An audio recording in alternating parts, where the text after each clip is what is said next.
आज हम लोग देखेंगे पार्ट ऑफ स्पीच के अंतर्गत प्रोनाउन। प्रोनाउन क्या है तो याद रखिएगा, प्रोनाउन जो शब्द संज्ञा के बदले आता है उसे हम प्रोनाउन कहते हैं। उदाहरण के तौर पर देखिए, अगर हमारा घर में बहुत सारे लोग होते हैं, मान लिया जाए कोई काम करने के लिए अगर हमको जाना हो और वहाँ पर मैं ना जाऊँ तो मेरे घर के कोई भी सदस्य वहाँ पर चले जाएं तो समझ लेना कि ये हमारे बदले में काम जो कर रहे हैं ना, ये क्या कहलाएगा? प्रोनाउन। तो प्रोनाउन का मतलब होता है कि सर्वनाम। याद रखिएगा कि ये संज्ञा के बदले जो शब्द आता है उसे हम लोग प्रोनाउन कहते हैं। हम लोग पार्ट ऑफ स्पीच के अंतर्गत पढ़ रहे हैं, तो पार्ट ऑफ स्पीच के अंदर हम लोग नाउन पढ़ चुके हैं और उसके बाद उसके भेद पढ़ चुके हैं। अब हम लोग पढ़ रहे हैं प्रोनाउन। प्रोनाउन में क्या है कि जो शब्द संज्ञा के बदले आएंगे उसे हम लोग प्रोनाउन कहेंगे। सपोज दैट, मान लिया जाए कि आपको स्कूल में कहा गया कि अपने गार्जियन को लेकर के आइए, तो आपके गार्जियन कौन हुए?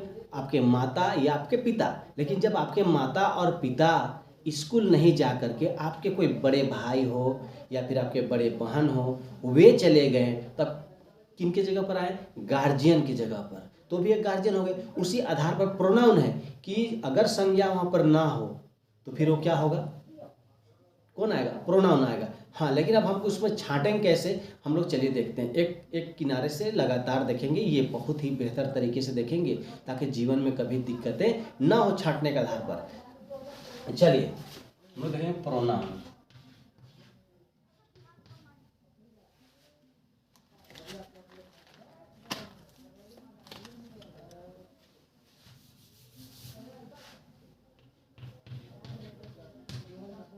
इसको कहते हैं सर्वनाम। समझना बात को, ये जो है ना, ये क्या है? तो ये नाउन की जगह पर आएगा। नाउन क्या है? तो नाउन किसी व्यक्ति, वस्तु, स्थान या भाव, जानवर के नाम को हम लोग नाउन कहते हैं। लेकिन अगर वहाँ पर कोई ही, सी, ईट, दैट, दिस, अगर ये सब सारे वर्ड आएंगे तो समझ लेना हम लोग क्या कर रहे हैं? वो प्रोनाउन का प्रयोग कर रहे हैं। समझना बात को कि प्रोनाउन क्या है। इसको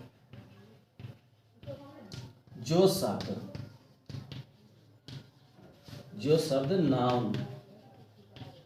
नाउन के बदले आता है। उदाहरण के तौर पर देखिए, अगर हम लोग देखिए, हम लोग क्या पढ़े हैं? नाउन पढ़े हैं। नाउन के अंतर्गत क्या पढ़े? देखिए कि राम इज ए बॉय, तो राम क्या हो गया? नाउन हो गया। छांटने में कोई प्रॉब्लम? बॉय क्या हो गया? नाउन हो गया। लेकिन यही की जगह पर रहेगा कि ही इज बॉय, तो हम क्या कह सकते हैं इसको? He is a boy. चलिए क्या कहेंगे हम लोग? देखिए, राम जो हो गया किसी का नाम है, लड़का का है, कोई व्यक्ति है, तो समझ लेना ये हो गया आपका नाम। लेकिन नाउन की जगह भी कौन आ रहा है? देखिए सेम टू सेम कौन आ रहा है? ही आ रहा है, तो ये क्या हो गया? प्रोनाउन। किसका जगह पर ले रहा है? किसका जगह काम कर रहा है? ये नाउन की जगह का काम कर रहा है। समझिएगा बात को। चलिए हम लोग देखते हैं, ये तो हो गया। क्या देख रहे थे हम लोग? जो शब्द नाउन के जगह पर आता है उसे हम लोग क्या कहते हैं? प्रोनाउन। चलिए इसमें एट कौन कौन आएगा? He, she, it, they, we, I, you, my, mine, our, that, this, these, those, ये सब आएंगे। चलिए और हम लोग थोड़ा कुछ उदाहरण देख लेते हैं। इसको आप लिख लीजिए। हाँ, जो शब्द नाउन के, देखिए क्या नहीं आएगा। अगर मान लिया जाए, इसको मिटाते ऊपर,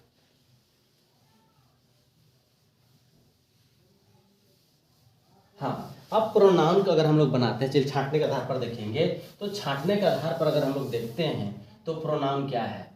जैसे एक उदाहरण हम लोग लेकर के चलेंगे कि ही इज स्टूडेंट, स्टूडेंट। अब समझ लेना, यहाँ पर हो सकता था कि राम एक विद्यार्थी है, राम इज ए स्टूडेंट, लेकिन राम की जगह हम इसको ही लगा दिए तो ये क्या हो गया, आपका प्रोनाउन हो गया। ये आपका प्रोनाउन हो गया, छांटने में कोई प्रॉब्लम नहीं है। आप देख लीजिए कि अब इस पर अगर हम सिंगुलर प्लूरल देखें तो सिंगुलर प्लूरल के आधार पर भी अगर हम देखें तो ये चेंज होते हैं। जैसे आई हो गया तो मैं हो गया, ये आपका क्या हो गया, प्रोनाउन हो गया। अब इसके सिंगुलर में आई हो गया, लेकिन प्लूरल जो होगा वी, हम लोग बहुत सारे हो गए। आई का मतलब मैं अकेला, लेकिन अगर वी हो गया तो हम लोग सारे लोग हो गए। तो ऐसे प्लूरल हम लोग देख करके अपने से बना लेंगे। खुद हम लोग सिंगुलर प्लूरल पढ़ चुके हैं, फिर भी एक बार फिर से हम लोग देखेंगे। चलिए, यहाँ पे यू आर ए बॉय, समझना बात को। ये तो आपका क्या हो गया, नाउन, इनमें कोई प्रॉब्लम नहीं है। इसमें प्रॉब्लम है, किसी का नाम किसी व्यक्ति की बात लेकर के नहीं चल रहा है, ये सीधे आपको इशारा कर रहा है। तो ये किसके बदले पर आ रहा है, नाउन के बदले से। क्या कहेंगे हम लोग, प्रोनाउन। जब कोई शब्द संज्ञा के जगह पर संज्ञा के बदले में आता है उसे हम प्रोनाउन कहते हैं। चलिए, अब अगर ऐसे संग आएंगे तो हम उसको चेंज नहीं, मतलब अगर ऐसे शब्द आते हैं तो छांटने का, देखिए अगर छांटने का आता है तो क्या होगा, वी आर बिजी, समझ रहे ना। तो ये क्या आ गया, प्रोनाउन। किनको दिक्कत है, जो शब्द संज्ञा के बदले आता है उसे हम क्या कहते हैं, प्रोनाउन। अब इसमें आता है कोई सिंगुलर तो कोई प्लूरल, है ना। तो प्लूरल का मतलब तो पढ़ चुके हैं हम लोग,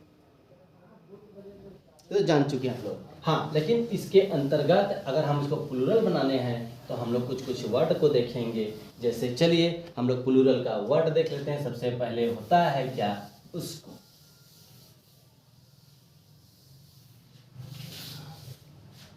इट,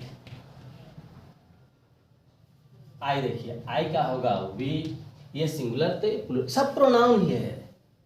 यू, ये भी क्या होगा, यू ही होगा।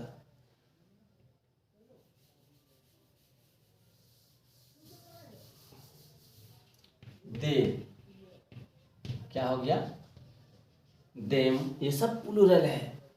It's, there, that, those, this, these, ये सभी क्या है, सब प्लूरल, सिंगुलर से प्लूरल है, लेकिन सब क्या है, प्रोनाउन है। इनका प्रयोग हम कर सकते हैं हर जगह पर। जैसे उदाहरण के तौर पर देखिए, बेहतर तरीके से मान लिया जाए, यहाँ पर अगर हम लोग लिखेंगे, संज्ञा जो है ना वो किसी वस्तु, स्थान या भाव के नाम कहते हैं, लेकिन उसके जगह पर जो शब्द आता है ना उसे हम प्रोनाउन कहते हैं, सर्वनाम कहते हैं। और चलिए अगर इसको हम लोग बेहतर तरीके से बनाने अगर चाहते हैं तो क्या लिखेंगे, Ram is coming but Ram is busy. Ram आ रहा है लेकिन राम क्या है, व्यस्त है। तो ऐसे जगह पर हम कैसे प्रयोग करेंगे, Ram is coming but he is busy. तो अब आप देखिए यहाँ पर किसका प्रयोग हो रहा है, किसका प्रयोग हो रहा है कि संज्ञा के बदले जो प्रयोग होता है उसे हम क्या कहते हैं, प्रोनाउन कहते हैं। तो ऐसे ही कुछ वर्ड्स हैं जिन्हें हम छांटेंगे। ये छांटने के ग्रामेटिकल पार्ट के आधार पर हम लोग देख रहे हैं। उसके बाद हम लोग लगातार